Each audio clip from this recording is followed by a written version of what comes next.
In this lecture, I'd like to talk about the pricing trade-off and how a firm can set the optimal or profit-maximizing price for the product it sells. To think about this, let's go back to 1994. Between December 20th of 1994 and February 1st of 1995, the Mexican peso fell by nearly 40% relative to the US dollar. Economists would say that the peso depreciated or devalued and the US dollar appreciated. Now, in response, what happened in Mexico was that interest rates rose sharply, business activity slowed down or contracted, and unemployment dramatically increased. All of these changes resulted in a big decline in consumer income. And consumer goods giant Sara Lee saw the consumption of its Mexican hot dogs actually declined by 35%. Now, this was somewhat surprising to the company's management because they considered hot dogs to be a consumer staple, really one whose consumption would hold steady or perhaps even increase as incomes fell. So what happened? Well, Sara Lee did a survey, and they found that many of their customers had turned away from hot dogs and toward a cheaper source of protein. In this case, cat food, mixed with eggs rolled up in tortillas. Ouch! Further analysis showed that the decline here was really limited to Sara Lee's premium brands. The lower-priced brands actually took off with double-digit sales growth. The problem from Sara Lee's perspective was that these lower-end brands were already priced low, in fact priced too low as loss leaders, and were losing money.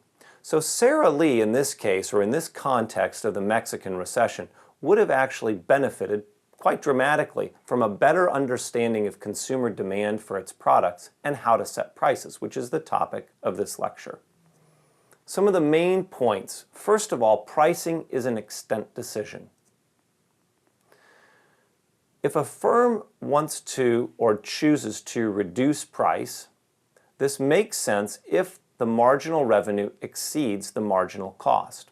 If the marginal revenue exceeds the marginal cost, that means that selling one additional unit will generate more revenue than it costs to produce that product. Well, then it makes sense to sell that additional unit or increase quantity, and doing so requires the firm to drop the price. You can visualize or think about the firm as moving down the demand curve. As they drop the price, the quantity demanded increases.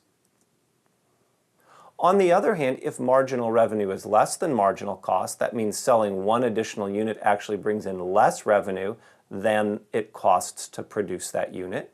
In that case, selling an additional unit will reduce profits, and the firm should definitely not sell more. In fact, they should sell less or reduce quantity. How do they do that? They can increase the price. The optimal price, the sweet spot or economic nirvana that every firm is shooting for, is that point where marginal revenue is exactly equal to marginal cost. At that point, profits are maximized, and hence economists refer to this as the optimal price. Now, pricing is an extent decision. To understand that, let's first just recall that profit for any firm is equal to revenue minus the cost.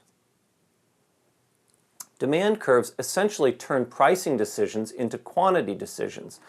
And whether we frame the decision as what price should I charge, in other words, how much should I charge, or how many should I sell, either way we can see that this is an extent decision. An extent decision being any decision that can be framed as a question of how much or how many. How much should I charge is equivalent to how many units should I sell, and both of those we can see are examples of an extent decision. So pricing is an extent decision, and as such, marginal analysis is the appropriate economic tool to use to analyze the pricing decision. That's a good rule of thumb to just tuck away.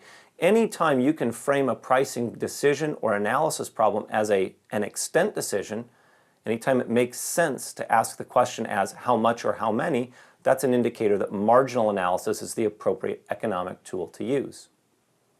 The fundamental trade-off here is that at a lower price, the firm will sell more.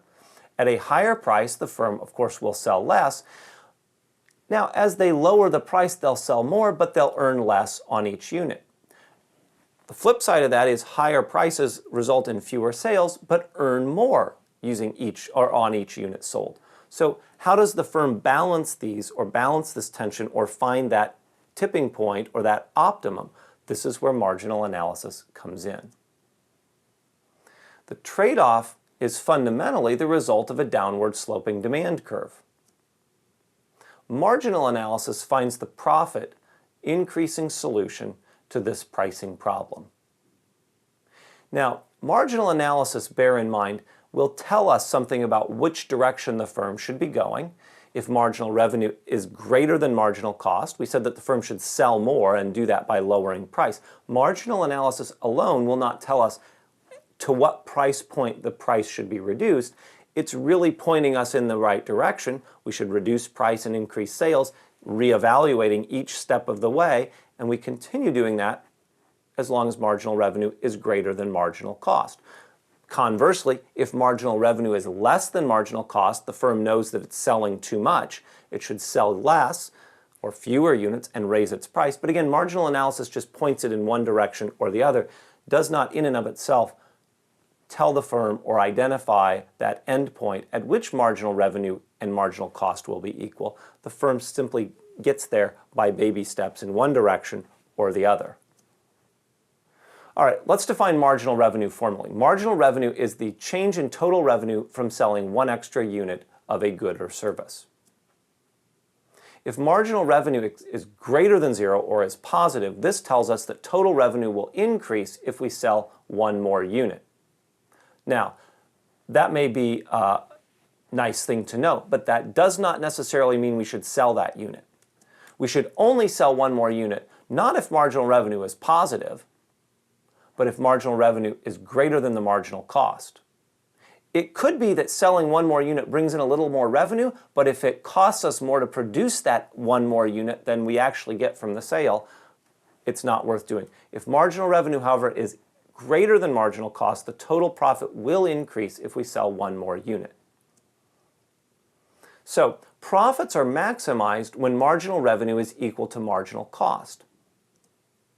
To see this, I'd like to take an example of a particular product where we have price in the first column, quantity demanded in the second column, and if we turn this demand schedule into a demand curve, we would see that this is a downward sloping demand curve. The revenue, which is equal to price times quantity, is calculated in column 3, and the incremental marginal revenue, or the incremental or marginal revenue, is calculated in column 4. At each row, the marginal revenue is calculated by taking the revenue at that level, or that level of sales, minus the revenue, total revenue at the previous level of sales. We also have some interesting information about the cost structure, and we're going to assume that each unit or the marginal cost of producing each unit is a constant $1.50. So let's think about maybe a 1-pound bag of coffee, one of my favorite items. It's reasonable that the cost of producing that would be about $1.50. And so the question here facing this particular coffee manufacturer or retailer is, how much should we charge for each bag of coffee? Well, we can analyze that using marginal analysis. Let's start at the top. If marginal revenue exceeds marginal cost, that tells us that the firm should sell that unit, should increase output. So clearly in the first row, the marginal revenue from selling the first unit, which is $7, exceeds the cost of producing it, which is $1.50. The firm should definitely sell one unit as opposed to selling 0 units. So it makes sense to go from 0 to 1. And in fact, the profit at that level is equal to revenue minus cost. The revenue is $7. The cost for one unit is $1.50. Total profit in the final column is $5.50. Let's look at the next row down. Does it make sense to sell a second unit? Well, to do so requires dropping the price. So on the one hand, we're selling more, but on the other hand, we're getting less per sale. We can see whether that makes sense by comparing marginal revenue and marginal cost. And we see that selling that second unit actually brings in an additional $5, and costs only an additional $1.50 to produce. So that is a profitable decision. And in fact, we can confirm that by noting that the profit has gone from $5 to $9. The $9 is equal to total revenue, 12, minus total cost. The total cost is equal to 2 times $1.50. Each unit costs $1.50 to produce, so 2 units costs $3 to produce, and the total profit is 12 minus 3, or $9. Does it make sense to sell a third unit? Well, again, doing so requires dropping the price, and so now we're selling 3 units, each at $5. So we're getting less per unit sold, but we're selling more units. Which effect dominates? Marginal analysis tells us that. And we can see that at the level of 3 units of sales, the marginal revenue from the third unit is $3. The incremental or marginal cost of producing that is $1.50. And we see here that it makes sense to sell that third unit. Now, if we go to the fourth unit, we see that the marginal revenue is actually less than the marginal cost. Selling the fourth unit brings in an additional $1 of revenue, but costs an additional $1.50 to produce. And we can see that the profit then has gone down actually from $10.50 to $10. And so the profit maximizing level in this example is 3 units, and the profit maximizing price is $5 per unit. We arrived at that point by applying the marginal analysis in a step-by-step manner and continuing to increase output as long as marginal revenue exceeded marginal cost.